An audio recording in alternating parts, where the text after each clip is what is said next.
Hi friends. మనం previous వీడియోలో description list గురించి డిస్కస్ చేసాం కదా! ఈ వీడియోలో ఐఫ్రేమ్ గురించి డిస్కస్ చేద్దాము. ఐఫ్రేమ్ ఎలిమెంట్ అంటే ఏంటి? దాన్ని యూజ్ ఏంటి? రియల్ టైమ్‌లో మనం ఈ ఐఫ్రేమ్ ఎలిమెంట్ కూడా కొన్ని వెబ్‌సైట్‌లలో ఫ్రీక్వెంట్‌గా యూజ్ చేస్తారనమాట. ఓకే. సో, ఈ ఐఫ్రేమ్ అంటే ఏం లేదు. ఐ అంటే మీనింగ్ ఏంటంటే ఇన్‌లైన్. ఓకే. ఫ్రేమ్ అంటే ఒక వెబ్‌సైట్‌ని మన అప్లికేషన్‌లో డిస్‌ప్లే చేయడం అనమాట. ఇప్పుడు మన అప్లికేషన్‌లో జస్ట్ డిస్క్రిప్షన్ లిస్ట్ అని ఒక కోడ్ ఉంది. ఈ కోడ్ మొత్తం రిమూవ్ చేసేస్తున్నాను. So, open the code in notepad. So, ఇప్పుడు ఇదొచ్చేసి బాడీ ట్యాగ్‌లో ఏదైతే ఉందో ఈ కోడ్ అంతా రిమూవ్ చేసేస్తున్నా. ఓకే. సో, ప్రీవియస్‌గా రాసాం కదా! డిస్క్రిప్షన్ లిస్ట్ గురించి అది మొత్తం రిమూవ్ చేసేస్తున్నా. ఇప్పుడు మనం దేని గురించి డిస్కస్ చేస్తున్నాము? ఐఫ్రేమ్ గురించి. సో, ఈ హెచ్1 ట్యాగ్‌లో ఐఫ్రేమ్ అని ఇచ్చేస్తున్నా. ఓకే. Iframe element. మనం డిస్కస్ చేసేదేంటి? Iframe element. Now save this code. Reload our application. Just reload. So, ఇప్పుడు చూసారా నాకు ఐఫ్రేమ్ ఎలిమెంట్ మాత్రమే టెక్స్ట్ ఉంది. సో, బాడీలో వచ్చేసి ఇక ఏం లేదు కోడ్. ఓకే. ఇప్పుడు ఐఫ్రేమ్ అంటే ఏంటి? ఐఫ్రేమ్ ట్యాగ్ యూజ్ చేయాలన్నమాట. సో, మనకి హెచ్‌టీఎంఎల్‌లో ఏదైనా ట్యాగ్ ఓపెన్, క్లోజ్ చేయాలి కదా! I'm opening the tag iframe. Iframe and I need to close the tag. Iframe. Okay. So, tag open చేశాను, క్లోజ్ చేశాను. ఇప్పుడు నాకేం కావాలంటే ఫర్ ఎగ్జాంపుల్ ఫేస్‌బుక్ గానీ, నౌకరీ గానీ, యూట్యూబ్ కానీ ఇలాంటి వెబ్‌సైట్‌లు ఉన్నాయి గదా! అలాంటి వెబ్‌సైట్‌లు నా అప్లికేషన్‌లో ఇన్‌లైన్ అంటే ఈ కోడ్‌లో డిస్‌ప్లే చేయాలనుకుంటున్నాను. ఓకే. యూఆర్ఎల్ ఇచ్చేసి జనరల్‌గా ఏంటంటే ఆ లింక్ మీద క్లిక్ చేస్తే ఆ సైట్‌కి నావిగేట్ అయిపోతాం. కానీ నాకు అట్లా కాకుండా కంప్లీట్ ఆ అఫీషియల్ వెబ్‌సైట్ ఏదైతే ఉందో ఆ వెబ్‌సైట్‌ని నా అప్లికేషన్‌లో డిస్‌ప్లే చేయాలనుకుంటున్నాను. సో, డిస్‌ప్లే చేయాలంటే ఈ ఐఫ్రేమ్ తర్వాత మనకు కొన్ని ప్రాపర్టీస్ ఉంటాయి. యాట్రిబ్యూట్స్ అంటారనమాట. సో, దీంట్లో వచ్చేసి యాట్రిబ్యూట్ ఏముందంటే ఎస్ఆర్‌సి.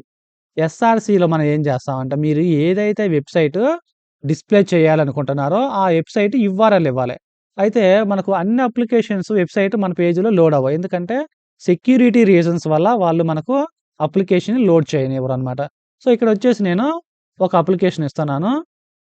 https://www.javateepoint.com/ సో, ఎంత హైట్‌తో డిస్‌ప్లే చేయాలనుకుంటున్నారు? I'm giving the height. Height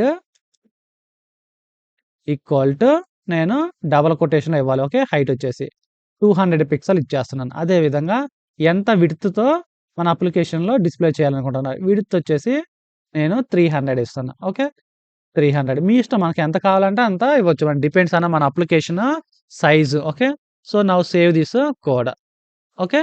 now reload our application. Save and minimize this one. Just reload this one. ఇప్పుడు చూసారా నాకు ఈ జావా టీ పాయింట్ అనే వెబ్‌సైట్ వచ్చేసి నా అప్లికేషన్‌లో ఇక్కడ నేను డిస్‌ప్లే చేస్తున్నాను. సో, ఇక్కడ జస్ట్ ఇక్కడ స్క్రోలింగ్ ఉంది కదా!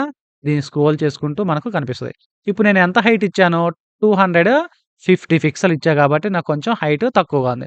మీకు కావాలంటే హైట్ ఇంకా ఎంత కావాలంటే అంత ఇవ్వచ్చు. ఫర్ ఎగ్జాంపుల్ నేనొచ్చేసి 250 ఉంది కదా! దీన్నొచ్చేసి 450 చేశాను. ఇక్కడ విడ్త్ వచ్చేసి 400 ఇస్తున్నా. ఓకే. మీ ఇష్టం మీకు ఎంత కావాలంటే అంత హైట్, విడ్త్ వచ్చేసి డిపెండ్స్ ఆన్ హైట్, విడ్త్‌ని బట్టి మనకు ఈ అప్లికేషన్ వచ్చేసి మన వెబ్‌సైట్‌లో లోడ్ అవుతది. Now just reload this application. ఇప్పుడు చూసారా నాకు ఆటోమేటిక్‌గా విడ్త్ అండ్ హైట్ పెరిగిపోయింది. సో, ఇక్కడ వచ్చేసి నేను జూమ్ చేశా కాబట్టి మీకు ఎక్కువ కనిపిస్తుంది. So, I'm minimising this one. Okay. So, ఇక్కడ చూసారా నాకు అప్లికేషన్ వచ్చేసి మన అప్లికేషన్‌లో ఈ విధంగా డిస్‌ప్లే అవుతుందన్నమాట. ఓకే. సో, దీనికి మనకు హైట్ ఎంత కావాలంటే అంత ఇవ్వచ్చు. ఇప్పుడొచ్చేసి నేను 450 ఉంది కదా! ఫర్ ఎగ్జాంపుల్ 750 ఇచ్చేసాను. Now just reload our application again. Save this one. Reload our application. So, now see we are able to display the code and everything. So, ఇట్లా రియల్ టైమ్‌లో కూడా ఏంటంటే మనకి ఈ అప్లికేషన్‌లో height, width depends on height, width base చేసుకొని వేరే వెబ్‌సైట్‌ని మన వెబ్‌సైట్‌లో డిస్‌ప్లే చేయాలన్నప్పుడు ఐఫ్రేమ్ అనే ట్యాగ్ యూజ్ చేస్తామనమాట. ఈ ఐఫ్రేమ్‌లో వచ్చేసి ఎస్ఆర్‌సి అనేది యాట్రిబ్యూట్. ఈ యాట్రిబ్యూట్‌లో మనకు మీరు ఏదైతే వెబ్‌సైట్ లోడ్ చేయాలనుకుంటున్నారో ఆ వెబ్‌సైట్ వచ్చేసి ఇక్కడ ఇచ్చేస్తే సరిపోతుందనమాట. అయితే అన్ని అప్లికేషన్స్ యాక్సెప్ట్ చేయదు. డ్యూ టు సెక్యూరిటీ రీజన్స్ గుర్తుపెట్టుకోండి. ఐ మీన్ డిఫరెంట్ వెబ్‌సైట్‌లు ఉంటాయి కదా! సో, మీరు ప్రతి అప్లికేషన్ యూఆర్ఎల్ ఇక్కడ ఇచ్చేసి అది లోడ్ అవ్వట్లేదని అనుకోవద్దు. వాటికేంటంటే సెక్యూరిటీ రీజన్స్ హై లెవెల్‌లో ఉంటాయి కాబట్టి కొన్ని వెబ్‌సైట్‌లు మాత్రమే మన అప్లికేషన్స్‌లో లోడ్ అవుతాయి. అన్నీ లోడ్ అవ్వవు. తర్వాత height, width. So, depends on మన అప్లికేషన్ రిక్వైర్మెంట్ బేస్ చేసుకొని ఎంత హైట్, ఎంత విడ్త్ కావాలో ఓకే. సో, హైట్ వచ్చేసి HEIGHT ఓకే. స్పెల్లింగ్ మిస్టేక్ ఇచ్చాను. Save this one. Now reload our application. చూసారు నాకు హైట్ ఆటోమేటిక్‌గా పెరిగిపోయింది. ఎందుకంటే 750 వరకు ఇచ్చేసాను. ఓకే. తర్వాత విడ్త్. సో, ఇక్కడొచ్చేసి నేను 400 ఇచ్చాను. ఇప్పుడు 600 ఇస్తున్నా. Now reload our application again. So, ఇక్కడ చూడండి width just reload this one. Width పెరిగిపోయింది. సో, ఇట్లా మనకి ఎంత కావాలంటే అంత హైట్, విడ్త్ మనం డిపెండ్స్ ఆన్ రిక్వైర్మెంట్ బేస్ చేసుకొని వేరే వెబ్‌సైట్‌ని మన వెబ్‌సైట్‌లో లోడ్ చేసుకోవచ్చనమాట. By using the iframe tag. Okay. So, next వీడియోలో వచ్చేసి వేరే ట్యాగ్ గురించి డిస్క్రైబ్ చేద్దాము. ఫర్ ఎగ్జాంపుల్ యూట్యూబ్‌లో వీడియో ఉన్నాయి గదా! ఆ వీడియో వచ్చేసి మన అప్లికేషన్‌లో నేను లోడ్ చేసి ప్లే చేయాలనుకున్నా. అలాంటి వీడియోస్ మన వెబ్‌సైట్‌లో కూడా ప్లే చేయొచ్చనమాట. ఓకే. నెక్స్ట్ వీడియోలో అది చూద్దాం. Okay friends. Thanks for watching the video. Have a nice day.